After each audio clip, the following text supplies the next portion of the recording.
4-hydroxy-MET is a psychedelic in the tryptamine class. It's been minimally researched and is primarily sold through the research chemical market. However, it does have a longer history of use than a lot of research chemicals, having been subjectively described by the chemist Alexander Shulgin in the 1990s, and having been somewhat widely used since the 2000s. It's known for producing less mentally intense, though highly visual experiences relative to psychedelics like LSD, psilocybin, and 4-ACO-DMT. That is a fair general characterization of the drug, but its tendency to be recreational and clear-headed should not be overstated. Some users experience strong mental effects at common doses, and for a large portion of users, it will eventually become intense if high enough doses are used. As is true for essentially all psychedelics, it deserves respect and should not be treated as a risk-free substance. A proper set and setting remain important factors for reducing the risks and enhancing the positive aspects of the drug. As a supplement to the normal TDC content for the overview, I've put together a document with summaries of over 300 reports about the substance, as well as charts displaying the most common effects, opinions about the drug, and reports about its timeline and dose. There's also a section outlining people's opinions about how it compares to other substances, such as 4-ACO-DMT, psilocybin mushrooms, and 4-hydroxy-MIPT. Hopefully, being able to read a few hundred reports in one place will make learning about the effects easier. The document is available for download on the TDC website, and you can also download the tally data that highlights the most important findings from the subjective reports. As usual, a more in-depth article about 4-hydroxy-MET is available on the TDC website. Also, I want to thank DN Stars for sponsoring the production of this overview. I'll explain more about DN Stars at the end of the video and in the description. As with any drug, the most I can do is provide an outline of the typical effects. Your experience is not going to perfectly match the description I provide, since there are different ways people can respond to a drug. The positive effects include open eye visuals, closed eye visuals, an easygoing headspace, mood improvement and euphoria, increased sense of humor, laughter, minimal anxiety, music enhancement, light to moderate entactogenic effects like feelings of appreciation and connection, auditory hallucinations, minimal body load, increased sociability, a pleasurable body high, and increased energy. The negative effects include GI distress, such as stomachache, nausea and indigestion, anxiety, panic, confusion, an uncomfortable come up or come down, paranoia, cold sensations, thought loops, sweating, a sensation of overheating, and a sensation of bodily heaviness.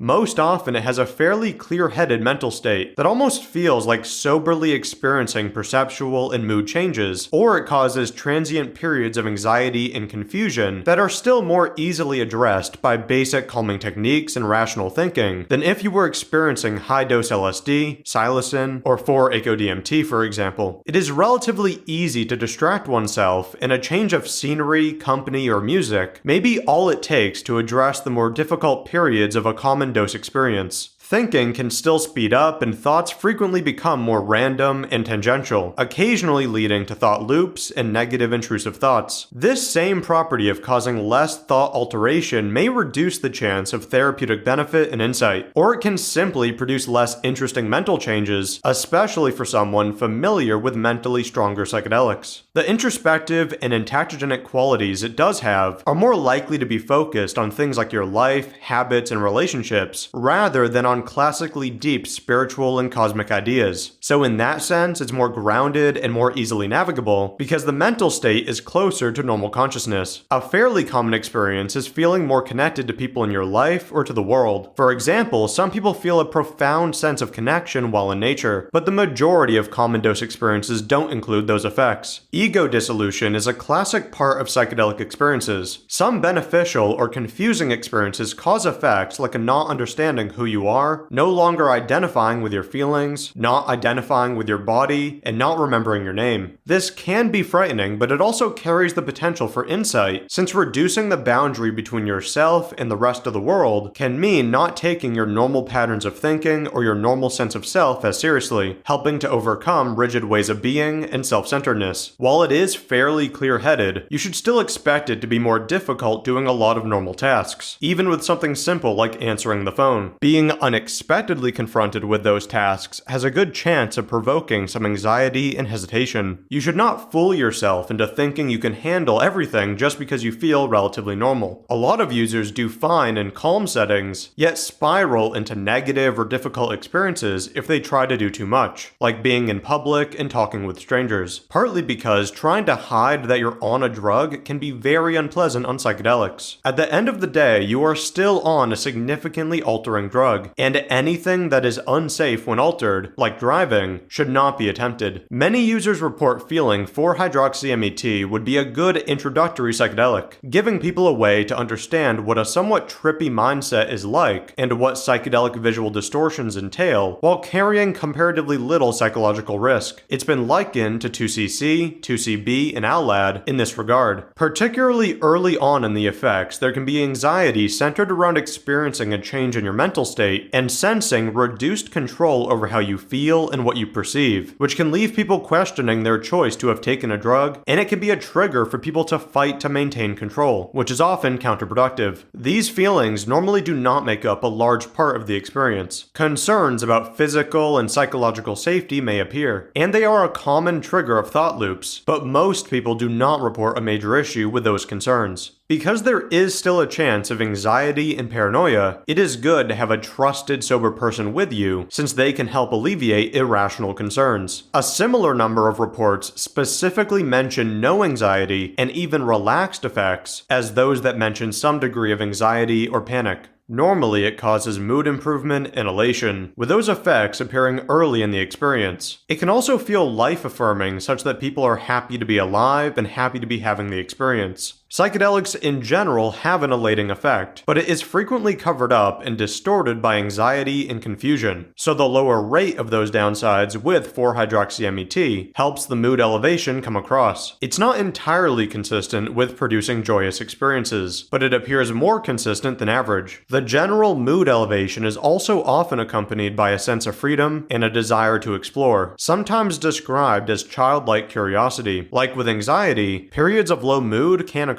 As it is very much a psychedelic, those periods of low mood may come up spontaneously or be associated with an emotional response to difficult things in your life. And in that sense, the low mood might not be entirely negative, but rather a trigger for personal growth. A very common effect is being more easily amused, as well as laughing for no reason. Some users end up laughing hysterically in an uncontrollable manner, though that effect is almost always positive. Similarly, smiling is a common effect, sometimes occurring without any laughter or amusement being present. These properties exist with other psychedelics, but appear more common with 4-hydroxy-MET. It is impairing enough to make communication more difficult and stressful, but socializing with people you trust can be more enjoyable. The drug can promote talkativeness, and its pro-social effects tend to be brought out the most by calm environments and small groups, not large crowds. Conversations may be more meaningful, producing some entactogen-like experiences. Even if you are in the mood to socialize, it can be harder to communicate your thoughts. A lot of people report having essentially unimpaired, coherent thinking, but difficulty expressing their thoughts and feelings to others. You may also find yourself getting confused by the act of talking, in part because it can be harder to hold things in your working and short-term memory. Impaired communication is more common with higher doses. A minority of users see or otherwise sense the presence of entities, with some qualitative similarities to entity experiences on psilocin or DMT. This almost exclusively occurs at strong doses, and even high amounts normally don't cause this effect. Normally the experiences are not frightening, and the entities are described as seemingly benevolent, sometimes with the intent of helping the user. In some of the experiences, it seems the perception of entities may just be how users are perceiving a sense of detachment from an inner voice, or the sense that there is a dialogue between two internal voices, such as a rational voice and an irrational voice. It is common to enjoy music more and to find songs more engaging than usual. Music also has a greater influence on your mood and thinking, and some people find the visuals partly sync up with the songs they're listening to. Most users do not experience a substantial change in the perception of time, but a notable minority report time dilation. Things can feel like they're taking much longer than they really are. Often, this is a neutral effect, but it can contribute to negative experiences because people feel like they're stuck experiencing bad effects. And despite rationally knowing they're on a short-acting drug, it doesn't feel that way.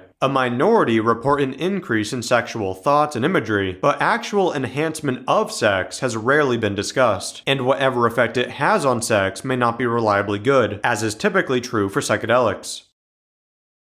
Visual distortions are one of the most common effects, and they'll usually occur beginning at light doses, becoming very intense by strong doses. At common doses, it causes open eye visuals and some closed eye visuals. Rarely does it produce frank hallucinations, in other words, seeing things in the external environment that do not exist. But high doses can distort your perception enough as to nearly create novel items in your environment. High doses may also allow environments and scenarios to be witnessed with eyes closed, such as fanciful situations or scenes from your memory. Those internal hallucinatory experiences can feel a bit like a dream state. It's known for its very colorful open-eye visuals, which are normally fun to look at and which may be enjoyable enough to make up for an otherwise shallow experience. Surfaces breathe and otherwise move, everything can vibrate, boundaries between objects and the environment are reduced, and everything takes on a more lively appearance. Typically, the visuals are bright, color saturation and intensity increase, and colors can have a neon appearance. Geometric patterns are often seen, and a number of reports specifically describe the visuals as Aztec or Mayan-like. Some users see scribbling in the shape of what appears to be letters, so it can seem like you're seeing words in an unknown language. Usually, it's worthwhile to look at nature or the sky rather than just viewing the inside of a building, though both experiences can be satisfying. Facial features are frequently distorted in cartoony or otherwise unrealistic ways. For example, components of a person's face can change size, and hair may look a different color. Inanimate objects can also morph to look like faces, which is a common psychedelic effect. Seeing faces in objects can be unnerving, even frightening, but normally it's not. A lot of the things that come off as somewhat creepy are still relatively easily ignored, preventing the creepiness from triggering fear. Heavy doses can cause visuals that are more immersive and a bit closer in their appearance to what's produced by DMT, but at normal doses those effects are usually out of reach. And the breakthrough dissociative quality of DMT is not really an element of 4-hydroxy-MET, the visuals just saturate your normal visual field. After images are common, so moving an object or body part can produce a temporary trail of more transparent images across the movement path. The colors, patterns, and fractals may also stand out more when viewed in the dark, though your actual night vision is also likely to be impaired, so be cautious if you're trying to navigate in the dark. Viewing the closed and open eye visuals in the dark comes with a somewhat elevated risk of making the visuals more distressing and frightening. Among the closed eye visuals are colors, basic geometric patterns, and at the more intense end, complex fractals, but at common doses the closed eye visuals are usually simple. Despite not being mentally intense, it can be visual to the extent that it's often described as one of the most visual psychedelics. It's a bit unclear whether the intensity of the visuals is actually that unique, or if the visuals simply receive more attention because the mental effects are comparatively tame. With other psychedelics, the mental effects may be strong enough to make the visual component of the experience an afterthought. The visual effects are not universal, but it is only a small minority who do not get substantial visuals at common or strong doses. Though, for some people, the distortions produced by lower doses are not very noticeable when you are not paying attention or when an object is moving, so focusing on still objects should make the visuals stand out more. It commonly distorts sounds, with effects like making things sound closer or farther, making them sound metallic, and changing voices such that they're perceived as slowed down or less human-like and generally weird. Tactile hallucinations are not a major aspect of the drug. Usually this effect just presents as making things you touch or wear feel a bit different, such as smoother or rougher. At high doses, a minority of people experience a sensation of bugs or other things moving on them or within their skin. But this is normally an element of psychotic experiences triggered by overdoses, so it's not something most people have to worry about.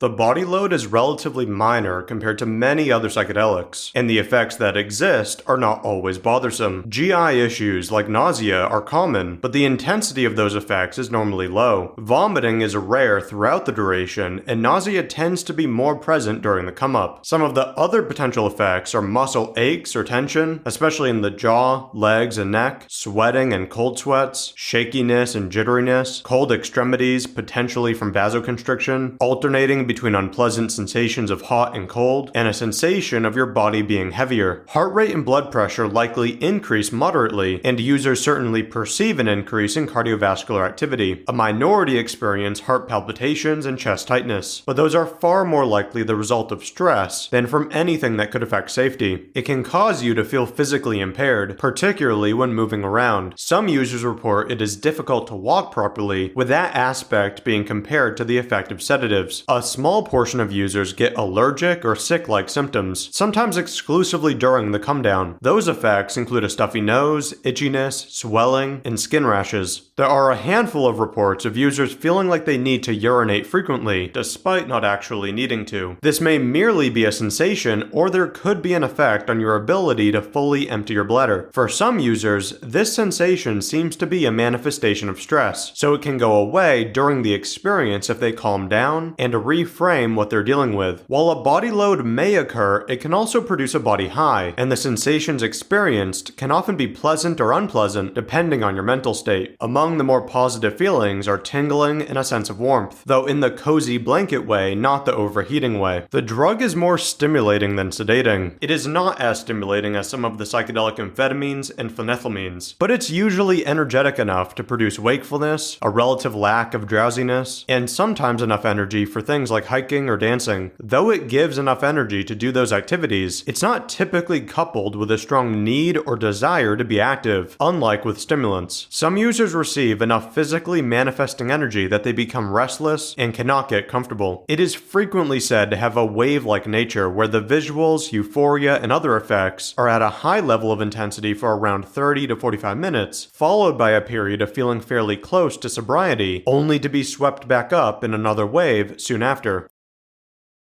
A few hours of insomnia after the main effects wear off is common, and it may be related to residual stimulation or perceptual changes that are distracting when trying to sleep. Some users find that although they may only be experiencing minor perceptual effects long after administration, such as 8 hours in, those effects take on a darker, scarier appearance upon turning off the lights and trying to sleep. You should expect to be awake for at least 8 to 10 hours after taking a common dose. It's preferable not to use it in the evening, since the effects may become more confusing and generally problematic when mixed with greater exhaustion and sleep deprivation. It's common to feel tired or exhausted after using it, both mentally and physically. Beyond that, it can sometimes leave you feeling a bit fried, with effects like brain fog, difficulty thinking straight, and being unproductive. Normally, those effects are reset by sleep. So long as you slept fine after using it, the hangover is typically minimal. The visuals are almost always gone by the time you wake up, and normal cognition and wakefulness are restored enough to be productive. When there are day after effects, they're usually at the level of feeling a bit happier or more ready for the day than usual, and those effects can sometimes last a few days, though a minority still feel exhausted or experience brain fog after sleeping, and some users report a minor to moderate headache that usually subsides within a day.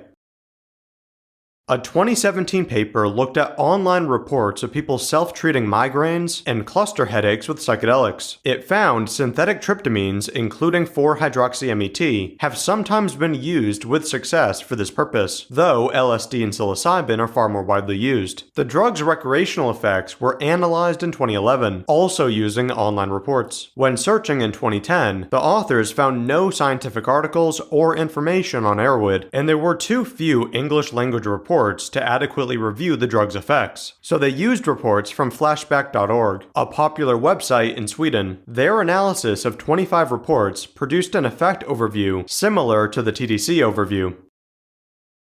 The oral duration is 4 to 6 hours, and the onset is 15 to 30 minutes. Although the duration is around 4 to 6 hours, the peak can be especially short at light to common doses, resulting in a substantial decline in the effects 3 to 4 hours into the experience, with more residual level effects beyond that point. The duration is sometimes considered too short, but others find it's nice to have a psychedelic whose strongest effects only stick around a couple hours, distinguishing it from drugs like LSD that use up the better part of a day. The oral onset is faster than average. Occasionally, people feel the effects in under 15 minutes. The most common onset time is 15 to 30 minutes, and most users feel it within 45 minutes. The earliest effects are normally bodily sensations, some anxiety, and a general sense that something is different rather than visuals. Anxiety, uncomfortable bodily effects, and a sense of being overwhelmed regularly occur during the come-up, with the experience becoming more comfortable as the effects progress. Sometimes the physical activation and GI effects kick in faster than the mood elevation and pleasurable aspects of the body high, but this uncomfortable period is brief and not everyone encounters it. The intranasal duration is 3 to 4 hours, though the effects often decline within 2 hours. The onset is 5 to 15 minutes. Because it has a faster onset, intranasal use has a greater chance of being intense at the beginning, leading to more overwhelming and disorienting effects early on. 4-hydroxy-MET is a simple derivative of the base tryptamine N-methyl-N-ethyltryptamine, differing by its 4-hydroxy substitution. Tryptamine itself lacks psychedelic effects, but the addition of an N-methyl and N-ethyl group makes it a psychedelic. The potency of MET is then increased by the 4-hydroxy substitution present in 4-hydroxy-MET. It's structurally analogous to 4-hydroxy-DMT, otherwise known as psilocin, the primary active drug obtained from using psilocybin mushrooms. It differs from psilocin by the extension of one of its N-methyl groups by a single carbon, yielding an ethyl substitution. It is also structurally similar to 4-ACO-MET, which has an acetoxy group in place of the hydroxy group in 4-hydroxy-MET, yielding an acetyl ester analog of the drug. Much as the acetyl ester of psilocin, 4-ACO-DMT, is believed to metabolize to psilocin in the body, there's reason to believe 4-ACO-MET metabolizes to 4-hydroxy-MET. That metabolic pathway is supported by at least one case where toxicology testing found 4-hydroxy-MET was the primary drug in the user's body following the suspected use of 4-ACO-MET. 4-hydroxy-MET is typically sold as the fumarate or HCl salt.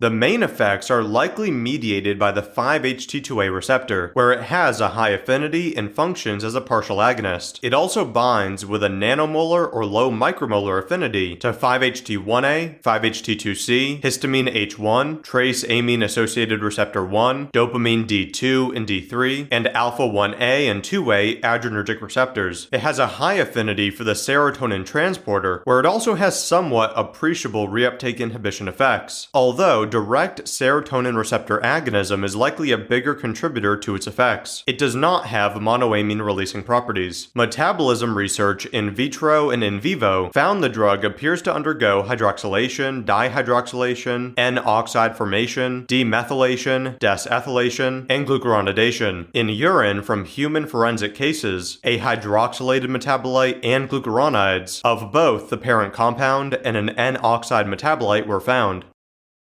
Alexander Shulgin synthesized 4-hydroxy-MET and briefly described its subjective effects in TCAL, which was published in 1997. It was described as causing very similar qualitative effects to those from psilocin, and Shulgin wrote that it could probably not be distinguished from psilocin in a blinded study. The report also mentioned its wave-like nature. Online vendors began selling the substance around the 2000s, producing a fair number of experience reports. Between the late 2000s and 2010s, it was repeatedly seized by police in Europe, and it appeared in drug checking data from Energy Control in Spain. A few papers based on data from Sweden's Strata project indicates it has been a somewhat common rc.tryptamine in that country, though a survey of Spanish research chemical users in 2010 and 2011 found its use was small compared to that of 2CB and methylone. After the drug was controlled in Sweden in 2012, there was a big drop in interest in the substance. As of 2019, it is often still an uncontrolled substance, and it remains one of the more popular RC psychedelics globally.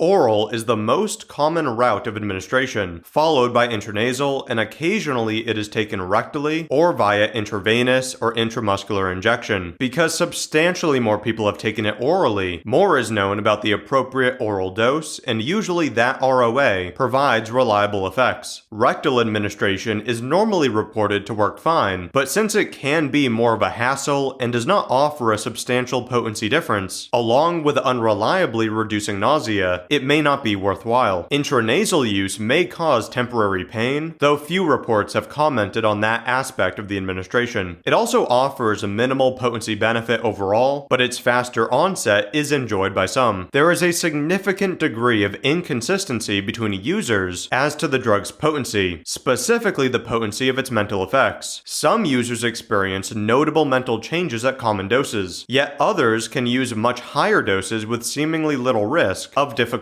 experiences. Though, even if you are experiencing very manageable effects at higher doses, it's important to remain cautious, since that quality of the drug may one day change. It appears to be more easily redosed than a lot of psychedelics. As a general rule, this practice is still discouraged, because it adds an extra layer of unpredictability to the experience. But the reports tend to indicate it can bring back or increase the intensity, while showing little evidence of acute tolerance, and it has the benefit of extending the duration of a relatively short-acting drug. Some users report success taking half their original dose or the same dose after 1.5 to 2.5 hours. At strong doses, this becomes progressively riskier. For example, it could mean a jump from 30 milligrams to 45 or 60 milligrams, rather than a more reasonable increase from 10 to 20 milligrams. So taking half or less for the redose is advised when working with higher amounts. Multiple redoses should be more strictly avoided. A light oral dose is 5 to 10 milligrams, a common dose is 10 to 20 milligrams, and a strong dose is 20 to 30 milligrams. Most people end up using between 10 and 30 milligrams. Among those who find the drug particularly easygoing, the reasonable dose range can extend into the 30s or 40s, but those doses should not be taken by people who have not already experienced lower doses, and the dose should only be increased by a small amount each experience, such as 5 milligrams per use, instead of making large jumps. Users who easily handle common to strong doses can still end up having difficult experiences when they push the dose higher. Though it's a more recreational psychedelic, it's not boundlessly friendly. A light intranasal dose is 5 to 10 milligrams, a common dose is 10 to 20 milligrams, and a strong dose is 20 to 25 milligrams.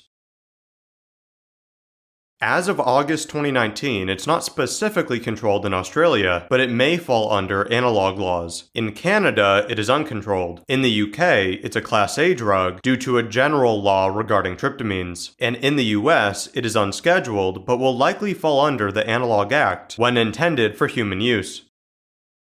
Because very little is known about its safety, it should be taken infrequently, at common doses, and without combinations. Considering its known effects and pharmacology, its risks should be similar to psilocin and LSD. This means regular doses carry some potential for panic, psychosis, tachycardia, hypertension, and hyperthermia. Overdoses can be expected to frequently trigger psychotic symptoms, and more rarely they could conceivably be associated with cardiovascular complications, seizures, dangerous hyperthermia, excessive muscle tension, and kidney damage, but most of those risks are only hypothetical based on its pharmacology. One case of psychosis has been published involving a teenager's use of 100 milligrams, which caused dangerously psychotic effects and which required around a week to fully normalize. And there is one fatality where its presence was reported, but it was a polydrug toxicity case in which 4-MeO-PCP may have played a larger role. Some of the risky combinations are other psychedelics, stimulants, MAOIs, and tramadol. I want to give special thanks to DN Stars for sponsoring this video. DN Stars is a forum centered around drug checking and harm reduction. To help consumers stay safe, it facilitates the analysis of drugs sold by online vendors, and the results are published for free, which I think is a very valuable resource. To learn more, visit the link in the description. And as always, I greatly appreciate the ongoing support from contributors to the TDC Patreon, and from those who've sent in PayPal or Bitcoin donations. Those contributions really help TDC to continue providing this content. If you want to support, visit thedrugclassroom.com/support or use the links down below.